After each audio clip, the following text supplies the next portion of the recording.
أهلا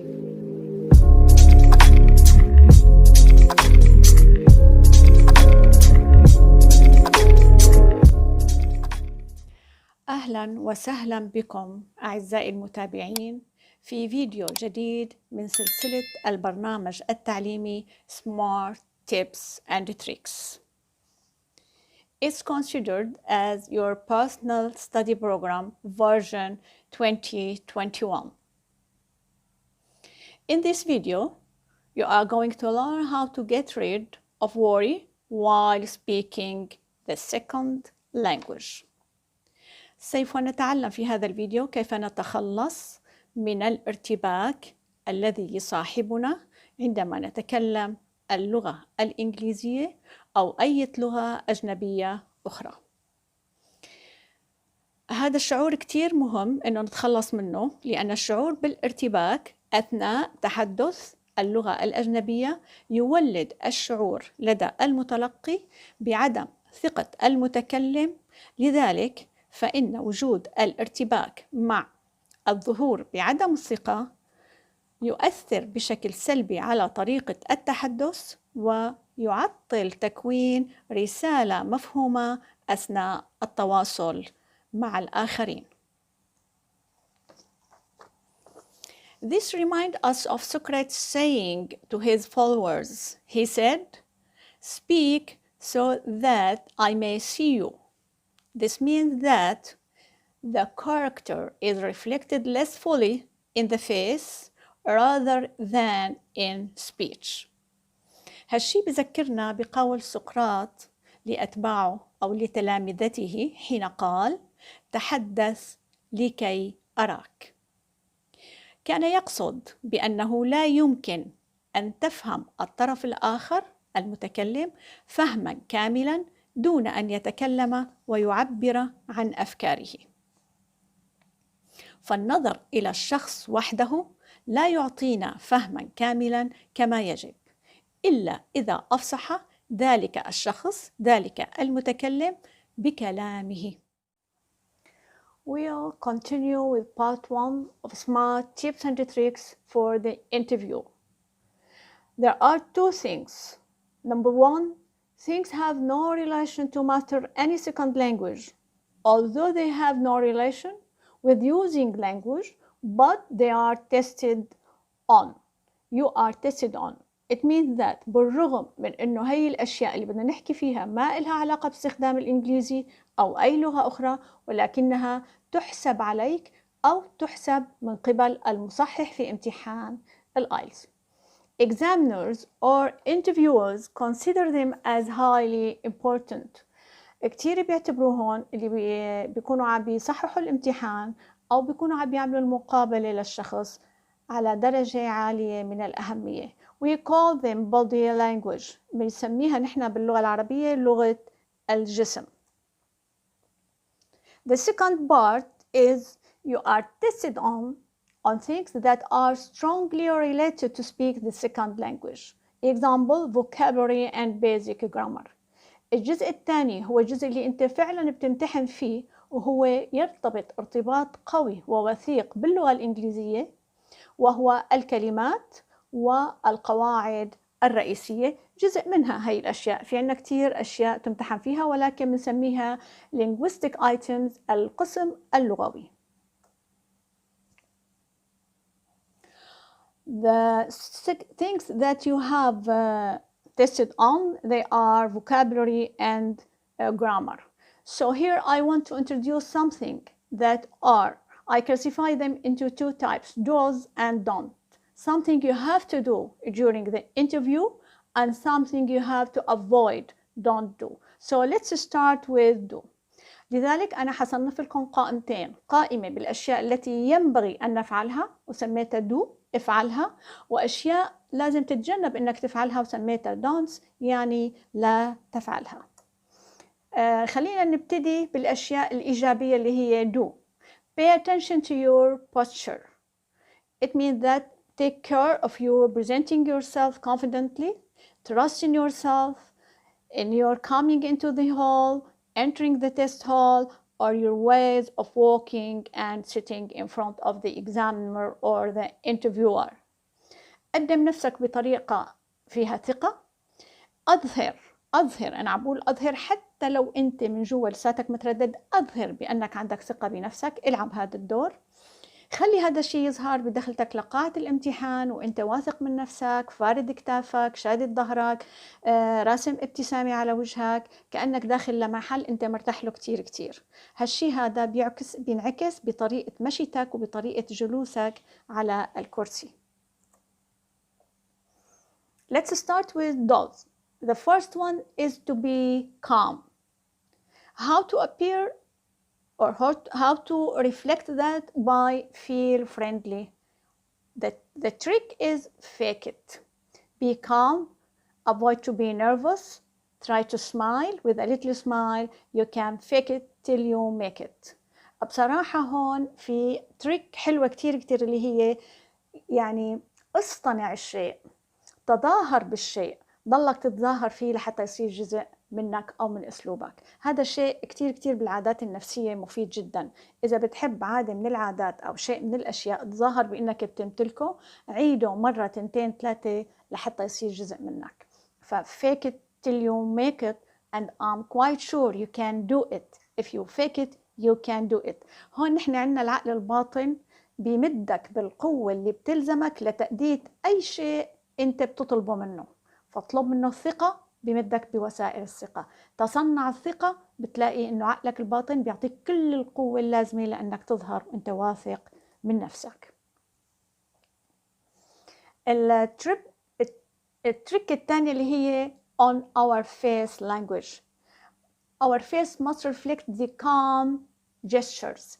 التعابير الوجه المريحة. A relaxed face, not nervous face. Stretched brow, not crossed brow. Eye looks smiling, not gazing or surprised. Make an eye contact that indicate politeness, not rudeness. تعابير وجهنا اللي هي بنسميها لغة الوجه هي بتظهر جدا جدا للآخرين وبتنقرأ أكثر من حديثنا. يعني لو تعابير وجهنا عم تعطي شعور متوتر ونحن عم نحاول نرسم الارتياح على وجهنا، فحيظهر هذا الشعور. لذلك لازم نحاول إنه نتقمص الدور من الداخل ونعكس الارتياح على وجهنا. الحواجب ما تكون مقطبة، لازم تكون مفرودة. نظرة العين وكأنك عم تضحك في عينك وليس عم نحن بنقول يعني عم بتطلع هيك بعيون محدقة، ما تحدق بالشخص ولا يبان عليك الاضطراب بأنك أنت مندهش أو مستغرب. خلي لغة العين أو التواصل عن طريق العين يعطي الانطباع المؤدب وليس الانطباع اللي غير مؤدب، اللي هو مثلا أنك تحدق في الآخر، لا، أنك تنظر نظرة بطريقة بنظرة ودية أو بنظرة صداقة وليس بنظرة أنه هذا عم يمتحني، هذا بده يعطيني العلامة. During interview, speak moderately and freely. خلال المقابلة حاول إنك تحكي بطريقة لا هي سريعة ولا هي بطيئة. Try to be moderately، بطريقة معتدلة. حاول تحكي بحريتك، ما تحس إنك أنت مقيد ولا تحط براسك الدرجة اللي أنت عم تتقيم عليها. حط بذهنك صورة إنك كأنك عم تحكي مع حد من أصدقائك، ولكن عم تحكي بموضوع أكاديمي، ما أنت حر إنك تجيب أفكاره، كأنك عم بتحكي بأفكار ليست أفكارك، أنت واضح فيها، أنت متمكن منها. الآن بننتقل للقسم الثاني اللي هو don't do something during interview. 4 things I insist on. Don't panic. If you panic, it means that you will be hesitated. You will send a message that you are not confident in yourself. And panic will remove everything positive from your personality. So panic will, I say, damage everything, destroy any other effort. أنا بقول ما حيفيدك إنك تكون خايف أو مذعور من الامتحان. لأنه مجرد شعورك بالخوف حيحطم لك ويخرب عليك كل التريكس التانية اللي أنت تعلمتها وحاولت أنك تتدرب عليها قبل الامتحان لحتى تطبقها بقاعة الامتحان. لازم تحط بذهنك أنه الخوف حيخسرك، ما حيربحك شيء، لذلك لا تفكر بالخوف أبدا، وحطه على طرف واعتبر حالك رايح رحلة ودية أو زيارة ودية لشخص ما. Now we come to your speech and voice, which we have talked a lot about in the previous minutes. Speak too fast. Don't speak too fast as if you are memorizing the answers. كتير مهم إنك تحكي بطريقة معتدلة بحيث إنك ما تعطي إيحاء بإنك أنت حافظ الإجابات على الأسئلة مسبقاً وعم بتذاكرون مذاكرة. صحيح نحن بس نتعمق أكثر بامتحان الآيلتس رح نعرف إنه في عنا أسئلة مفروغ منها، يعني نحن عارفين إنه بدنا نسأل هاي الأسئلة وبالتالي إجاباتها نحن محضرينها، ولكن طريقة عرض الإجابات قدام الانترفيور بيعطي انطباع إما جيد أو سيء. إما انطباع إنك أنت الآن عم بتفكر بالجواب وبتعطي، أو أنت مذاكر عفواً مثل أي طالب قبل الامتحان وعم بتصف كلامك صف. Don't rush in your speech. Take breath. خذ نفس بين الجمل. حتى لو إجاك أسئلة أنت قدرت تشوف حالك متمكن منها، ما تخلي فرحتك تخليك إنك تسرع بإنك تصف جملك أو تصف كلماتك. لا، حاول إنك تحكي باعتدال وإنه تاخذ نفس بين الجمل. Like what I am doing. This we call them stammering. Don't stammer. في ناس عندهم محطة كلام مثلا بيقولوا أو أو أو بيصير عندهم مثل الحشرجة كل ما بدهم يحكوا. هي الحركات تحسب ضدك. حاول تدرب نفسك إنك ما تتلعثم في الكلام، وإذا لك محطة حديث، نحن بنقول فلان له محطة حديث مثلا بين كل كلمة وكلمة أو كل جملة وجملة بيقول نفس العبارة. حاول تدرب نفسك تتخلص من الستامرينج والعبارات الوقفية الموقف عندها بالكلام. Don't look around the corner or walls because you will appear like confused or hesitated. Don't laugh. Don't make your eyes look like gazing or surprised. وانت قاعد لا تضلك تطلع حواليك بالغرفة بزوايا الغرفة هون وهون. في طلاب عندهم عادة لما بدهم يحكوا بأي جملة بيصيروا مثلا بيطلعوا بزاوية السقف أو بزاوية الحيط أو عند الباب أو على جهة ما يكون اللي قدامهم متواجد فيها، يعني على جهة فاضية من الغرفة خلينا نقول، مشان يحكوا العبارة وكأنه بيعطيهم راحة نفسية. Try to avoid these things. ما تحاول تطلع هون وهون، خلي نظرك مريح ثابت على الشخص اللي قدامك اللي عم يمتحنك، حتى ما تعطي انطباع بأنك أنت مرتبك أو متردد. Don't laugh. نحن بنقول smile. في فرق بين أنك تضحك أو أنك تبتسم. حاول تبتسم. الابتسامة علامة ثقة، بس الضحك بصوت علامة ارتباك وعلامة تردد. eye looks gazing or surprised. ما تخلي عيونك إذا كنت أنت إجاك لنقول سؤال مفاجئ أو موقف مفاجئ، ما تخلي نظرتك تعبر بالتحديق بالعين الواسعة بأنك أنت مستغرب أو مندهش. حاول تضيع هذا الشعور بالابتسامة، وصدقني لو حاولت تبتسم لما يجيك هيك سؤال حتلاقي أعصابك تكون مرتاحة وعقلك حيتذكر. You can recall the previous information that you have learned or you have kept in your mind preparing for such situation. حتتدفق عليك الأفكار اللي أنت كنت بتحضيرك للامتحان عم تحاول تحضرها افتراضيا.